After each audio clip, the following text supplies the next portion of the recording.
Eu vou ter um sistema de gradeamento, tá?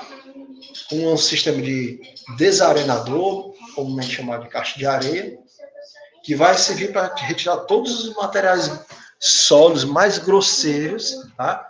De forma que você não tenha qualquer problema de passar um material desse e depois danifique o rotor. Tá? Com isso, eu vou ter que comprar e aí instalar todo esse material, né, todo esse equipamento, tem que comprar bomba, tem que comprar toda a tubulação, todas aquelas peças, conexões, todo equipamento hidromecânico, que faz parte da estação elevatória, né? Então, projeto de instalação elétrica, agora eu me lembrei, a gente tinha comentado sobre isso, até que eu falei que nós não podemos, nós engenheiros civis, não podemos assinar um projeto de instalação elétrica. Tem o treinamento para pessoal, né? Como operar, como fazer a manutenção. E no decorrer, né? Ou seja, após a implantação do sistema, você tem todo um custo com a energia elétrica.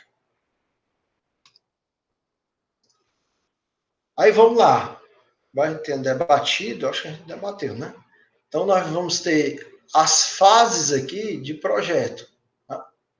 Que é a concepção, ou também conhecido como anteprojeto, projeto básico, projeto executivo, e após a entrega da obra, o as-built. Então, lá na concepção, né, que eu falei para vocês, que é o filho de vocês, né, ele vai ser criado, você vai ter todo o conjunto de estudos referentes ao estabelecimento de diretrizes, definições e parâmetros necessários para que você caracterize completamente o sistema. Então, nessa fase é que você vai coletar e inserir nos relatórios todos os elementos, né, que você vai precisar para desenvolver o projeto. Ou seja, população, estudo de população, estudo das bacias, né, possíveis impactos ambientais, impactos sociais, caracterização completa daquela localidade que vai ser atendida. Né? E onde é que você vai conseguir isso? Na época de vocês, é tudo pela internet, né? O cara vai ali, digita, ele já consegue tudo que ele precisa só digitando no Google. Né? Mas na minha época, galera, eu tinha que cair num campo mesmo. Eu tinha que ir lá no IBGE, atrás dessas informações, tá? Eu estava começando ainda, a galera vai, aí que tinha um CD-ROM, que tinha todos os dados censitários, né? A gente tinha que ir mesmo no local para conseguir dados com a prefeitura, para conseguir dados com a concessionária de água e esgoto, né? Sai rodando. Por exemplo, hoje, né, atualmente, você quer conhecer mais ou menos a definição topográfica? E beleza. Eu vou ali no Google Earth, abro aqui o aplicativo, morreu. Acabou-se. Sabe o que a gente fazia? Esse não é tanto da minha época, não, né? Mas é porque não tinha Google Earth, não tinha nada disso, né? A gente ia atrás das cartas topográficas. E outro, ir atrás de os aviões espaciais faziam essas fotos do mesmo jeito que o Google faz hoje com o satélite. Tá? As fotos aéreas, para você ter o que você só digita hoje aqui no Google Earth, sai ali e já vê tudo como é que tá. Né? Algumas fotos às vezes são defasadas, mas a gente tinha que ir atrás. Aí você vê, levantamento que o cara fez, foto aérea da década de 60, 70, você estava usando lá no começo dos anos 2000. Então era bem mais complicado. Hoje está mais fácil. Você vê ali, né? Às vezes eu costumo muito ver os projetos, a turma pega aquela localização, eu gosto até de pedir para meus orientados fazer isso, e tira uma foto do Google Earth e cola para que quem esteja analisando ou vendo aquilo que está se escrevendo, vai ter um pouco de identificação, de noção de como é que é aquela região, e isso visto por cima, né? Porque para a delimitação de bacias, pessoal, aí só vai mesmo com a topografia toda completa, né? Outro, com essa foto aérea, você começa a enxergar, turma, Quais são os corpos receptores, onde é que tem, né? E aí, ao longo aqui das nossas conversas, eu vou dando casos para vocês reais dos perrengues que eu passei na vida profissional, tá? Então, você vai ver lá, tem um rio aqui, tem um riacho ali, tem uma barragem não sei onde, né? Ou o mar.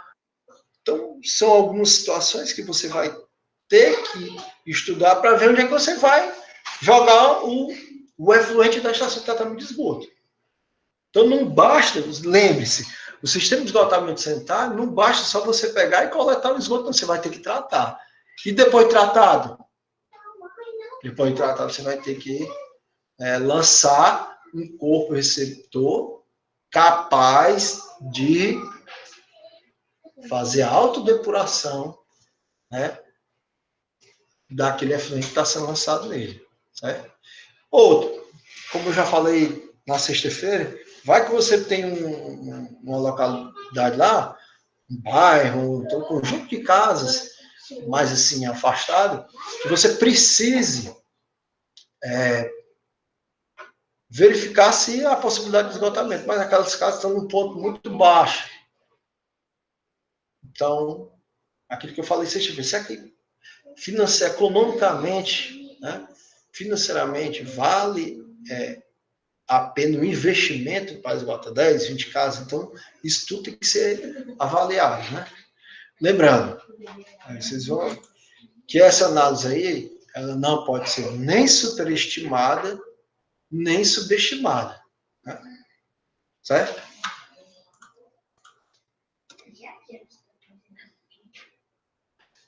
Aí volta lá que eu falei na sexta-feira. Por quê?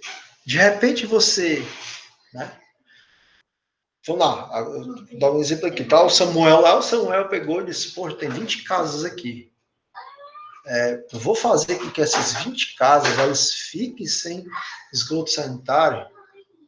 Aí ele pensa muito nesse lado social.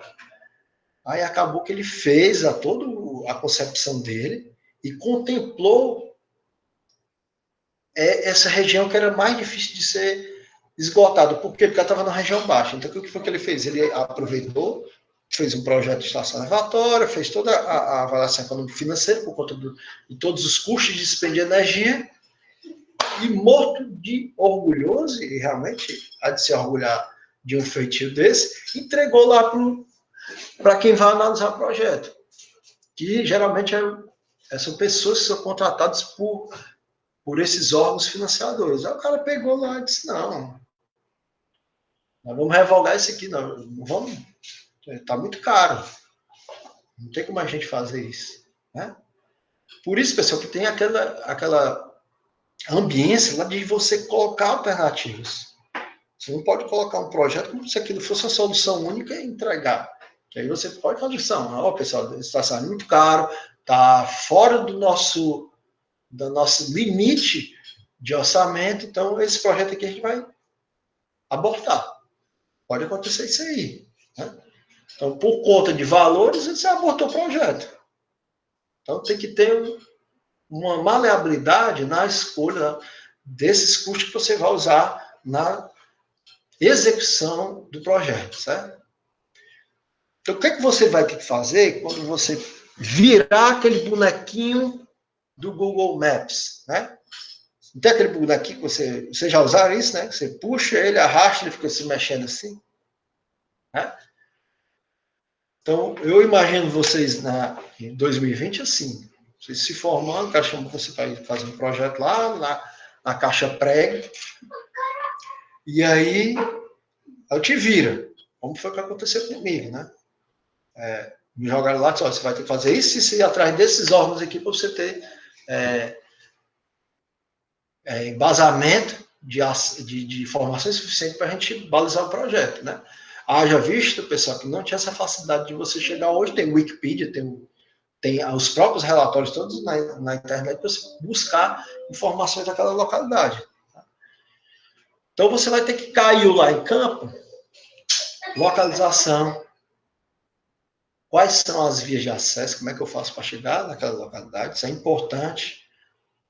Tá? Vamos discutindo ao longo dos outros dias. Tá? Qual é a infraestrutura existente? O que é que você tem de água, de esgoto, de gás, de internet com fibra ótica, certo? Energia elétrica e os respectivos cadastros. Para que eu falei? O cadastro é importantíssimo, né? Mas nós vamos bater nessa tecla aí quando a gente for falar de custo.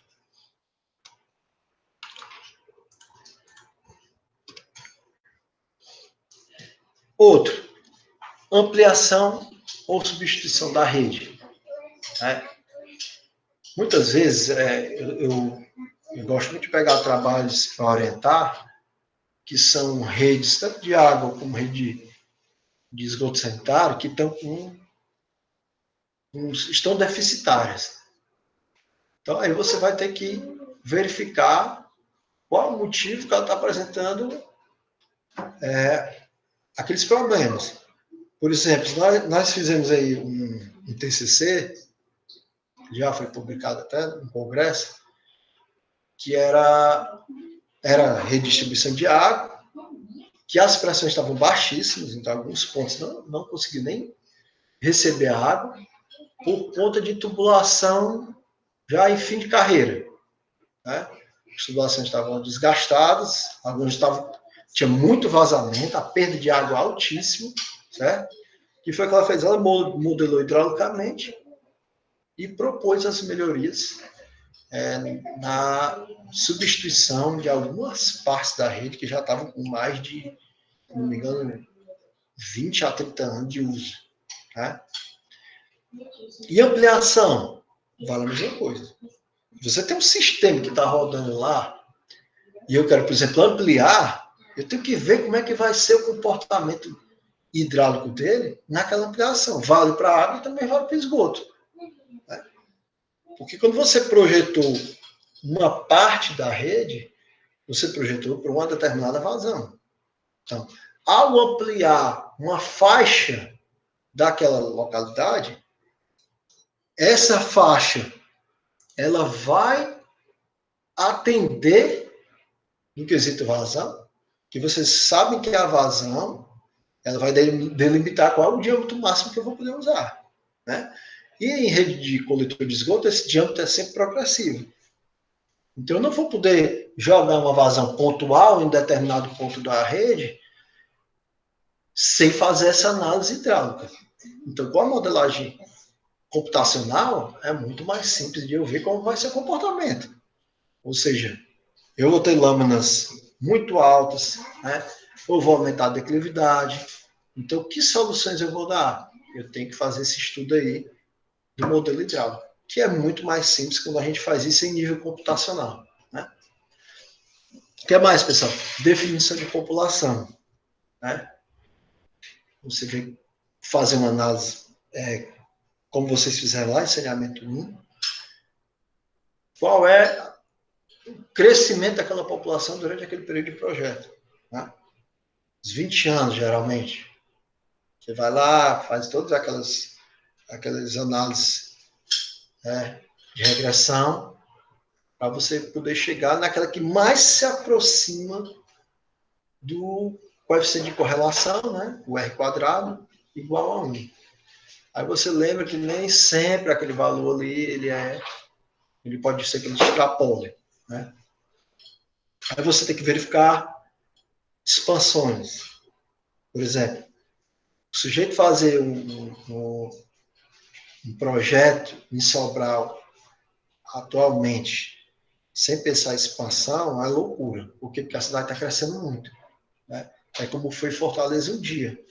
Fortaleza cresceu tanto que a zona da região metropolitana teve que ser abrangida. Tipo o Eusébio. Quem conhece o Eusébio de 20 anos atrás e passa atualmente, não consegue acreditar quanto aquilo ali aumentou. Então, à medida que as cidades vão se expandindo, você tem que fazer aquela previsão. Aí você vai pensar, puxa, professor, mas essa previsão, ela não vai me dar uma certeza. Nós não temos certeza absoluta de nada. Mas, pela densidade demográfica, pela ocupação, eu posso fazer uma previsão de população. A previsão de população de uma área, de uma futura expansão, ela é uma previsão. É assim como é a previsão de população, que nunca vai ser uma previsão 100% acertada. Até mesmo que é estatística não existe 100%. Né? 100% só a divindade. Então, verificar onde é que estão surgindo novos bairros. Vem para Sobral, lá para aquele lado da Boa Vizinhança, ali naquele restinho que sobra ali para o lado do Renato Parente, né? Subida ali em Meruoca. Então, esses locais. Ou outros, pessoal, que já não tem como ocupar mais. Então você tem que. Esse equilíbrio, esse balanço, é que vocês têm que ter a sensibilidade quando estiverem atuando nessa área. Né? Então, esse setor aqui, esse determinado setor, ele pode ser ocupado. Porém, aquele outro determinado setor não pode ser mais ocupado. Então, não vou prever mais nada para ele. Aí já chegou no ápice de ocupação. Né? Quando é que eu vou traçar a rede conforme eu fazia na minha época? Depois que tiver o levantamento topográfico completo. Então, topografia completa, aí eu posso traçar a rede, certo? E aí, pessoal, o traçado da rede, né, é como eu disse para vocês. Eu posso traçar a rede, como você deve ter feito lá na disciplina de ensinamento 2, né, pegando lá o mapa, né, ou então a prancha, vou imprimir, vou plotar. E aqui eu sei, por conta da disposição topográfica, para onde é que o terreno está caindo. Né? Ou seja, a gravidade está levando ele para um ponto. Certo?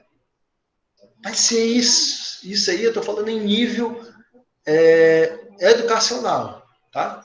Em nível acadêmico. Mas vamos falar agora em nível mais, de uma visão mais macro. Uma cidade mesmo, maior. Nem que não seja uma cidade de 100, 200, mas é uma cidade de médio porte.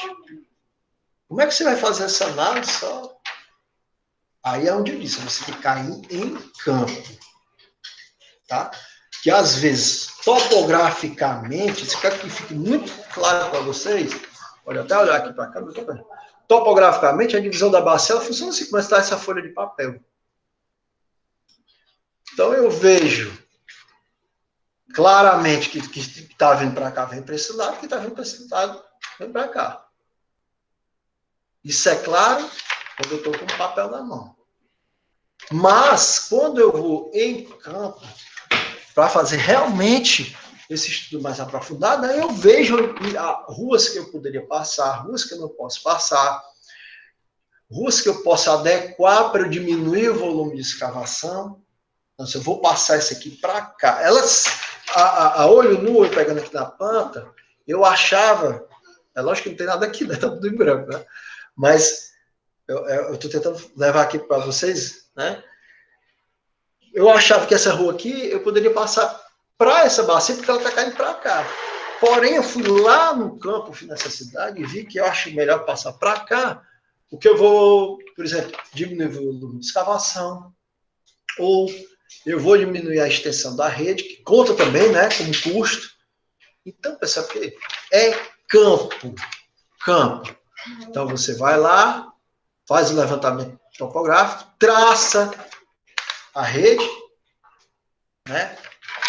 Professor Gustavo, como é que você faz? Eu vou no campo, traço a rede na mãozinha, delimitando as bacias. Eu vou já para essa última parte aqui, ó, esse último item, já traçando, procurando fazer a delimitação das bacias, né?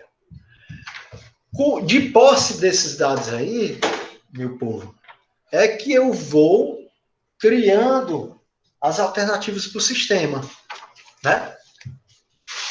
Por quê? Porque aí eu vou vendo os traçados, eu vou vendo onde é que eu poderia colocar uma estação elevatória, onde é que eu poderia encaixar todas as situações possíveis e vou criando as alternativas.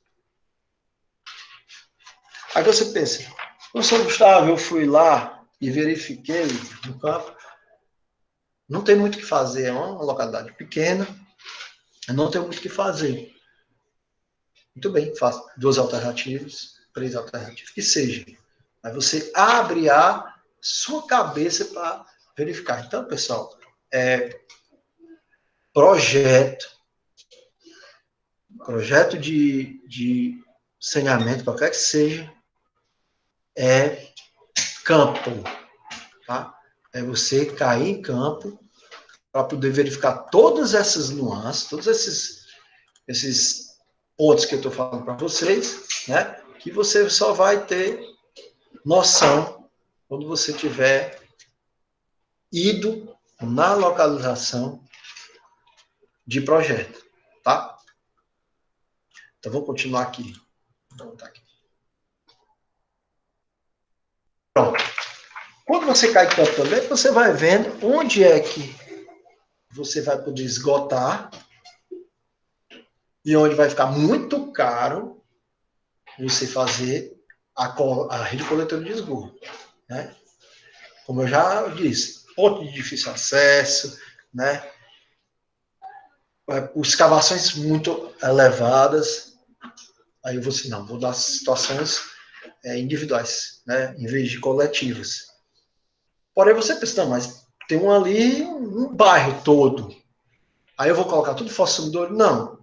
Aí você tem como justificar no projeto que, apesar de você criar uma estação elevatória, apesar de você ter profundidade mais elevada, mas você tem que esgotar, porque o número de residências ela é representativa em relação ao total. Então dá, sei lá, 5%, 10%. Então não posso pegar 10% e jogar tudo como solução individual. Né? Então, professor, qual é o correto? Não existe correto, pessoal. Não existe. Tudo e por isso que é engenharia. Por isso que nós somos engenheiros. Porque nós vamos ver qual é aquele ponto que é mais tecnicamente viável e menos dispendioso economicamente. Tá? Muito bem. Aí você vai pegar essas alternativas, vai fazer a análise delas. Então, eu vou colocar. Essa alternativa tem tantos quilômetros de rede, tá? Uma estação elevatória, uma estação de tratamento de esgoto, tarará, tarará, e custa tanto. Lembrando, nessa fase de concepção, você não vai detalhar o projeto, porque você não vai pegar todas as alternativas e detalhar. Você estaria fazendo 3, 4 projetos, dependendo do número de alternativas. Tá? Então, justifiquei, né? Coloquei lá todos os impactos ambientais, impactos sociais, o custo. Muito bem. Aí você vai verificar qual é aquela alternativa que tem o menor custo, tal, que tem o menor impacto ambiental, que tem o maior impacto social, que tem menos desapropriações. É um item também muito importante. Escolheu, beleza. Aí tem que ter um pouco também de sensibilidade de quem está analisando o projeto, porque nem sempre a mais barata é a melhor. Né? Isso aí vai da vida da gente, né? Nem sempre o mais barato é o melhor. Por exemplo, já devo ter comentado esse saldo com vocês, mas o material mais barato não é o material melhor. Se estiver fazendo as obras de vocês, né? E quando vocês, como estagiário, devem ter já acompanhado, quem usa o material mais barato tende a ter problema no futuro. Certo? Pessoal, mas eu estou fazendo casas que são populares. Tudo bem. Mas, mesmo assim, você tem materiais de boa qualidade razoável, primeira linha, né?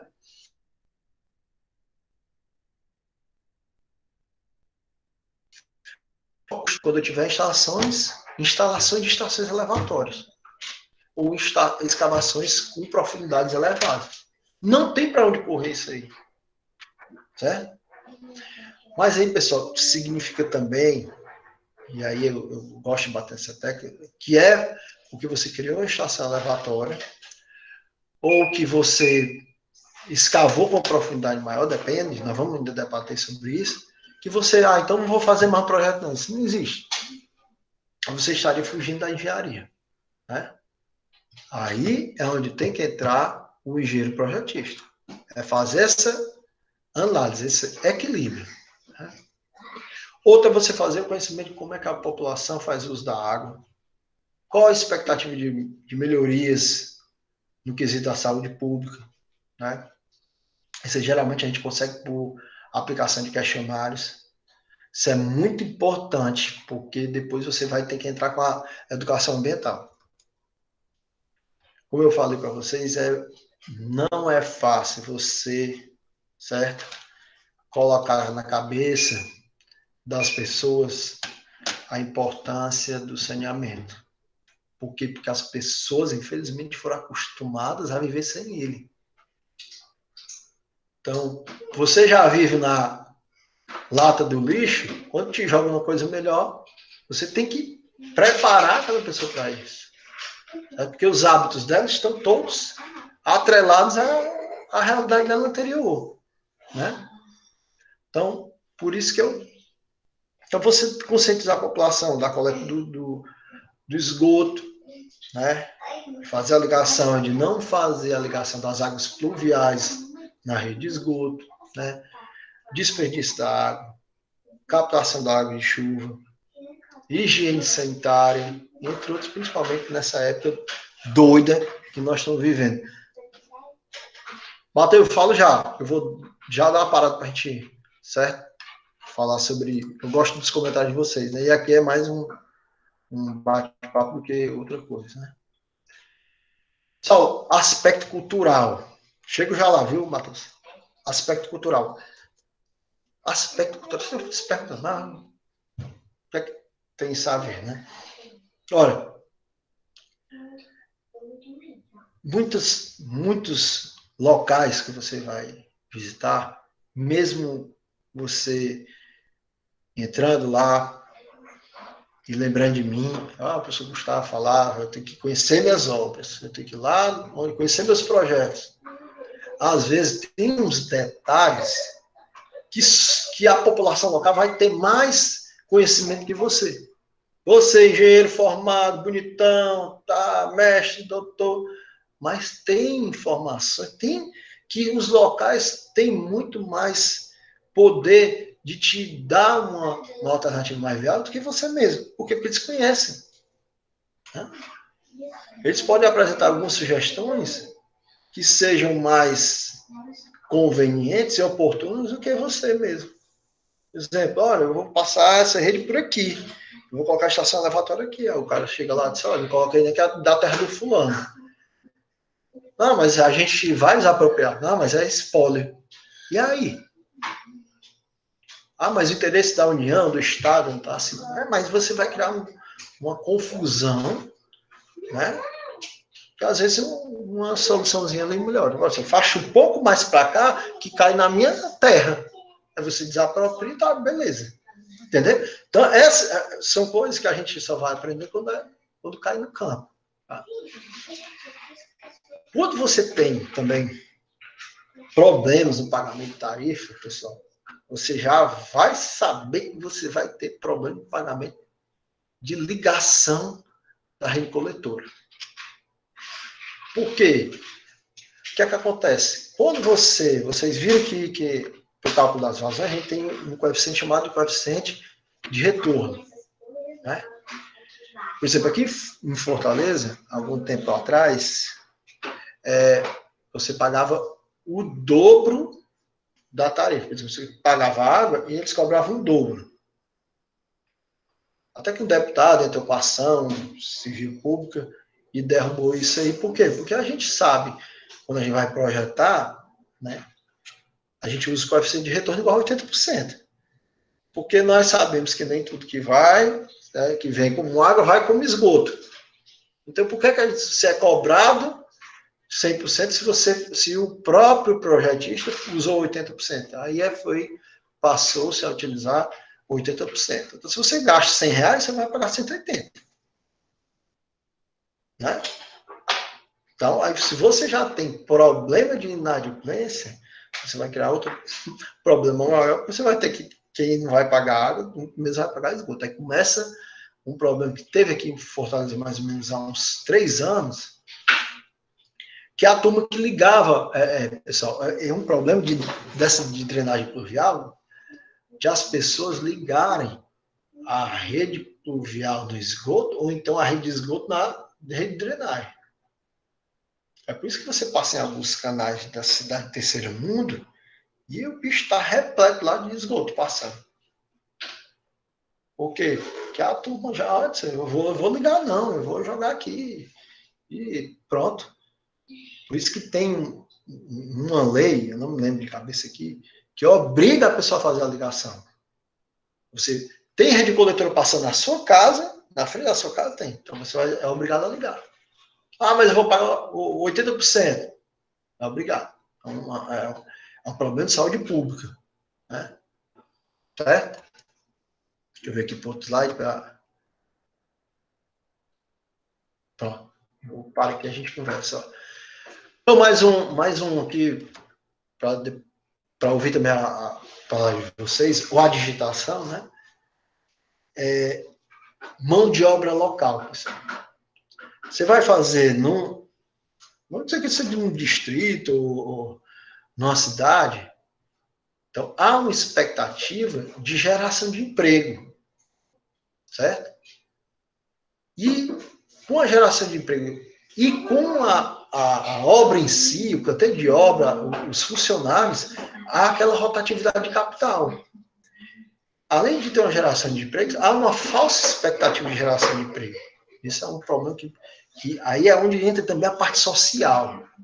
Certo? Eu confesso que eu fui meio negligente, outrora, dessa parte social, porque realmente, quando a gente é mais novo, não dá muita atenção. Mas depois de me aprofundar e ter uma mãe que é assistente social, né? E a esposa também, e aí eu fui enveredar por essa área e vi. Por exemplo, a falsa expectativa é todo mundo achar que todos os empregos que vão ser gerados com aquela obra vai para todo mundo que mora na cidade. Não é. Por quê? Porque você vai pegar, por exemplo, o encarregado geral, tá? O mestre de obra, você não vai pegar na cidade, você vai pegar um que já está trabalhando na empresa, uma pessoa que é da tua confiança. Então, um encarregado de terraplenagem, um cidadão que vai só fazer assentamento da tubulação, certo? Um sujeito só para preparar o concreto, né?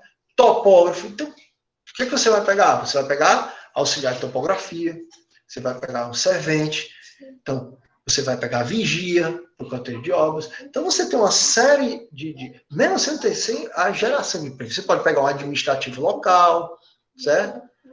E aí tem a geração de emprego, que tem a rotatividade de capital, porque todo mundo está naquela obra, vai ter que comprar no mercado dali, vai ter que comer numa situação dali, vai usar o combustível próximo, né, de que tá, e por aí vai. Né? Então, essa geração de emprego é importantíssima, essa parte social. Né? E com ela vem toda a geração da economia da cidade. Né? Ademais, você também, quando a empresa de execução vai executar a obra, está no local, ela vai ter que pagar imposto. E esse imposto é o ISS, né? Que é o Imposto sobre Serviço, que é o imposto local, imposto em nível municipal. Tá? Então, geração de receita também para essa cidade, para essa localidade e ser. Tá? Aí, outro ponto importante social. Toda empresa, certo? Hoje em dia, ela tem que trabalhar com um projeto de integração daquele colaborador. Então, ele vai ter que entrar, vai ter que ser treinado, ele tem que ser capacitado. A não ser que seja de fundo de quintal. Por exemplo, eu vou pegar um sujeito para trabalhar na topografia, e eu tenho que, pelo menos, passar para ele como é que funciona um equipamento topográfico. Um teodolito, vai ser bem antigo, uma estação total, eu tenho que mostrar como é que funciona. Se eu vou pegar um cara para ser um servente, de qualquer que seja, eu tenho que mostrar, então tem que ter um treinamento. E não é só para mostrar como é o modo de operação daquele serviço, você vai mostrar como é que a empresa tem o comportamento. Aí você vai falar de fumo, tabagismo, né? de segurança de trabalho, certo? DST, alcoolismo, por aí vai. Então, todo o treinamento em nível pesado, eu participei de várias de projetos de obra que você tinha integração. Aí você vem cheio de perto, não, mas eu sou engenheiro, não tem isso não. Entrou, o gerente de contrato, ele participava da integração. E aí você vê como é que é a obra, você entender como funciona a empresa, né? E como é que a empresa treina cada colaborador. Não interessa se você vê do alto escalão ou do baixo escalão, você vai ter que passar por tudo isso. Então, por exemplo, para vocês terem ideia, tinham algumas grandes consultores, que eu não vou citar nem o nome aqui, que tinham essa relação social bem diferenciada, outros que agregavam. Por exemplo, teve uma obra que eu trabalhei que num trecho dela era todo mundo junto. Do engenheiro lá que mandava, certo? O gerente dos contratos, ao servente, todo mundo tinha o mesmo espaço. Essa integração é interessante, né, em nível social. E já fui uma que era o seguinte, a turma dos técnicos ficava no refeitório, os engenheiros ficavam em outra, era totalmente diferente. Aí vai de acordo com o que pensa cada empresa, né? Bem, aí pessoal, tem outra coisa. Se você... será que quando você terminar o projeto, em locais que tem muita restrição orçamentária, você vai ter receita para cobrir a despesa? Sabe? Ou você fez um sistema tão complexo que tem que ter um exército, né, de pessoas para poder trabalhar para fazer a manutenção. Então, é outro aspecto aí que tem que ser ponderado. Então, eu vou agora passar aqui a palavra para vocês, dúvidas ou questionamentos, microfone aberto e o chat aí para vocês comentarem, falar alguma coisa. Eu vou começar pelo Matheus, que foi o primeiro que colocou, né? Se você já participou de algum plano municipal de saneamento? Não, porque eu perdi a licitação, viu? Mas eu sei como funciona, né? Inclusive eu tenho aqui uns arquivos de... Eu participei como coadjuvante, mas na frente mesmo de linha, não, porque eu perdi a licitação. Certo, Matheus? Alguém mais quer falar algum questionamento sobre esses que a gente falou até agora?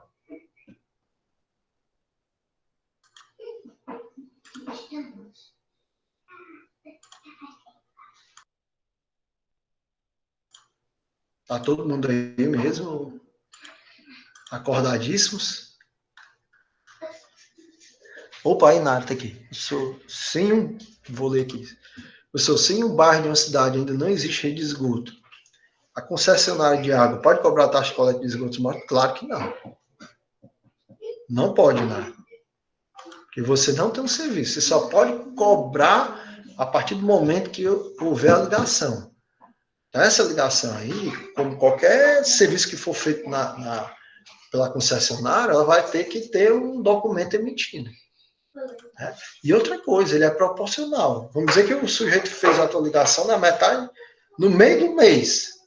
Então, você vai pagar referente proporcionalmente ao meio do mês. Por quê? Porque antes você não tinha o serviço. Né? Certo? Mais alguém aí? Mais alguém? Vamos lá. Ok, Nara.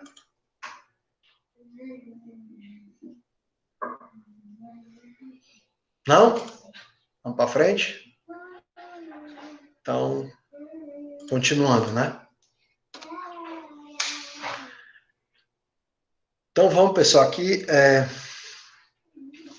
Soluções individuais. Você está na parte de concepção ainda. Então, você viu aquela determinada porção, parcela, que você não vai poder dar a solução coletiva, mas você tem que dar a solução individual. Então, a solução individual vai ser consumidora. Então, você tem que deixar todas as normas estabelecidas para aquelas pessoas que vão receber, de forma que eles não diminuem a eficiência do sistema. Né? Por quê? Porque a fossa umidora também tem um período, né, que é regido também por uma norma, que você tem que fazer o esgotamento do sistema. Senão a eficiência dele vai cada vez caindo mais drasticamente. Né? Então, para a concepção, todos os critérios, parâmetro de projeto, né, tudo que você considerou, falta de dado, né, cálculo, fórmula, tudo tem que ser justificado. E no caso que você não tem aqueles dados, você tem que seguir essa normazinha aqui, que é a NBR 9649/1986, tá? Aí você deve lembrar dos parâmetros, que são consumo per capita, os coeficientes de variação de vazão que a gente viu lá em saneamento 1, K1, K2, K3, taxa de contribuição industrial, o que a gente falou agora, coeficiente de retorno, taxa de filtração na rede, entre outros.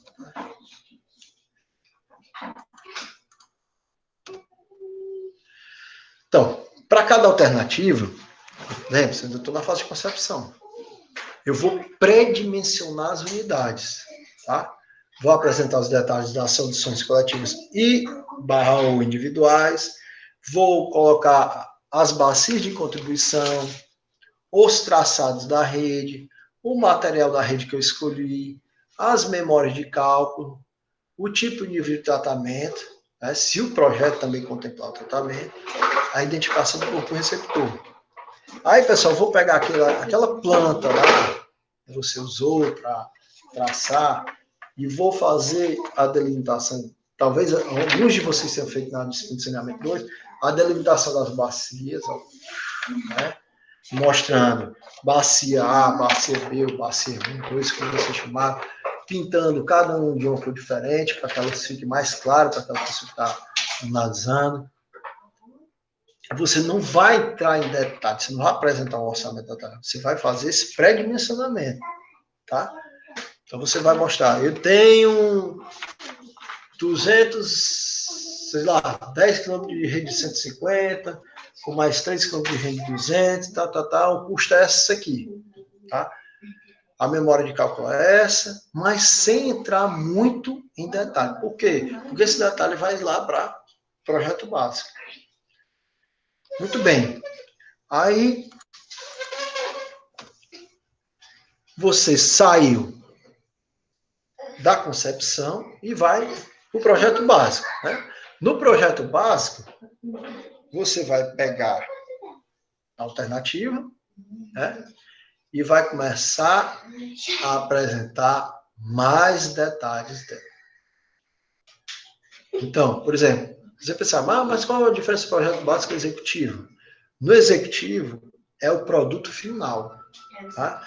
Onde você vai apresentar todas as plantas, peças gráficas, memória de cálculo, tudo que fizer parte tem que ser apresentado. Detalhe, planta baixa, perfil, certo? Se tiver alguma coisa de concreto, vai ter que ser apresentado. Então, todas as partes componentes, com planta, com peça, né, memória de cálculo, orçamento, em nível totalmente detalhado.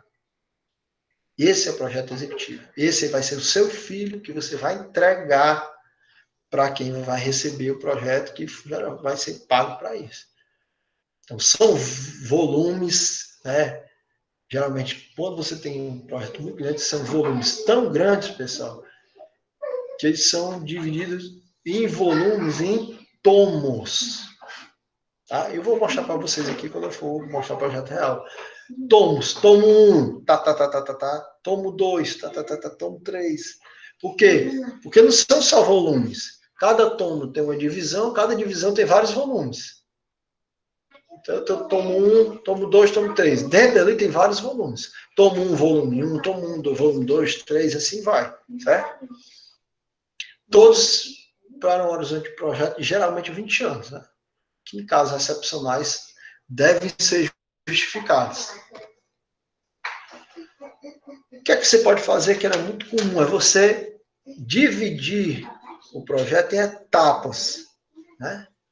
Aí você vai verificar a vida útil das estruturas, dos equipamentos, né? Condição de financiamento de obra, flexibilidade para futuras ampliações, entre outros fatores. Que é justamente, pessoal, eu não... Por exemplo, se eu estou prevendo um bairro que vai se expandir para ali, certo? Eu estou prevendo uma estação de tratamento, mas só vai ser usada daqui a 10 anos.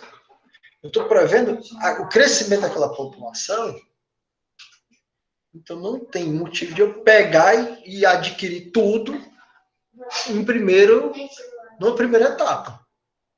Eu vou pegar a bomba, vou adquirir um conjunto de motor-bomba, que só vai funcionar daqui a 10 anos, vou comprar logo os 4 equipamentos. Não. Eu vou fazer logo a estação que está naquele bairro, que vai ser expandida daqui a 10 anos. Então, por isso se trabalha com etapas, né? Tá mesmo. A obra vai ser financiada por quem? Tá? Então, o primeiro financiamento, nós vamos abranger tudo que está durante os 10 primeiros anos. E está lá no teu orçamento o que é que vai ser abarcado nesses 10 anos, certo? Então, por isso que a gente divide em etapas. Certo? Entendido aí? Uma pausinha para a pergunta. Todo mundo captou? Que agora muda um pouco de assunto.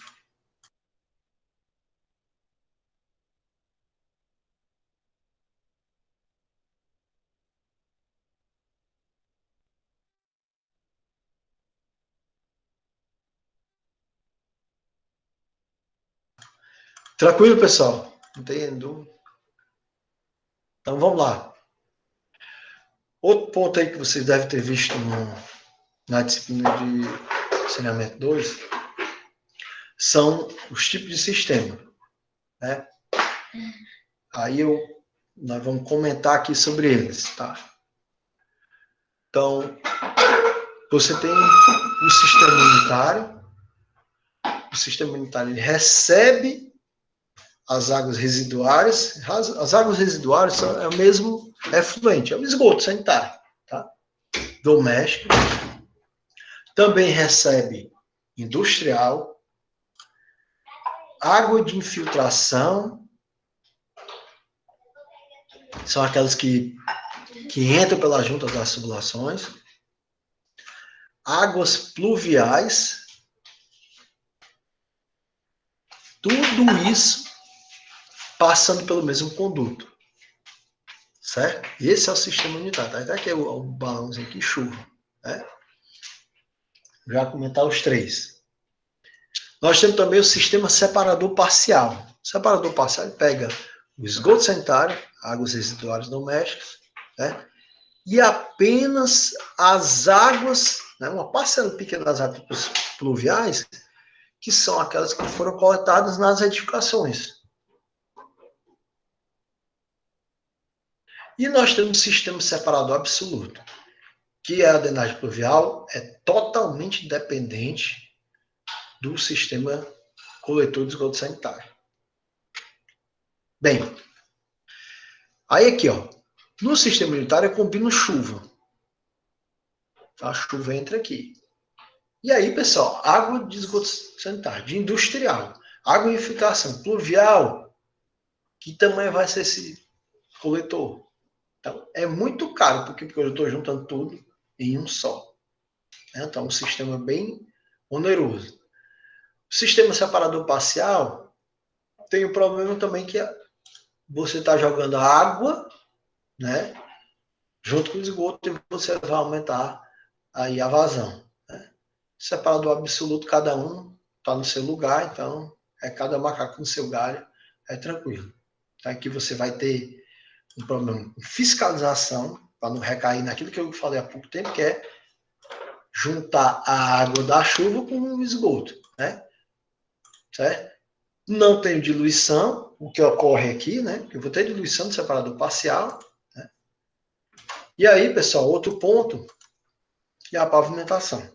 Vou falar agora com mais propriedade. Então, eu tenho aqui o sistema unitário, tudo que vai caindo, ó, vem para ele, ó. Não interessa, tudo vem para cá. Né? Então, águas de chuva com esgoto diluído. Vai tudo para a ETE.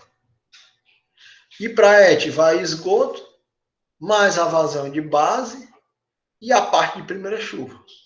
Certo? Então você tem que, ó, vazão do sistema imunitário, você vai ter um pico de vazão, né? Você vai ter um período que chuva, com chuva, que vai aumentar também. Né? Aí você vai ter a vazão, águas pluviais com esgoto, e essa aqui só vazão de esgoto em período seco, quando você não tem muita precipitação. Né?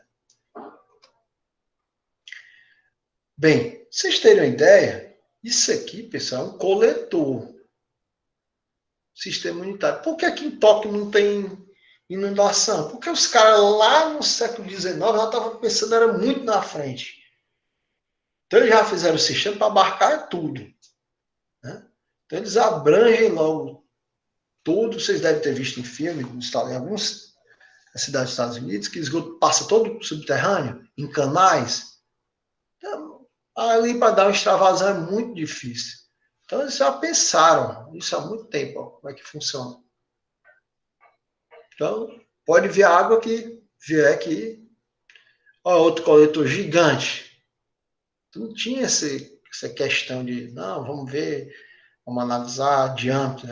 Era fazendo de um modo já bem superestimado, que era para não ter problema, né?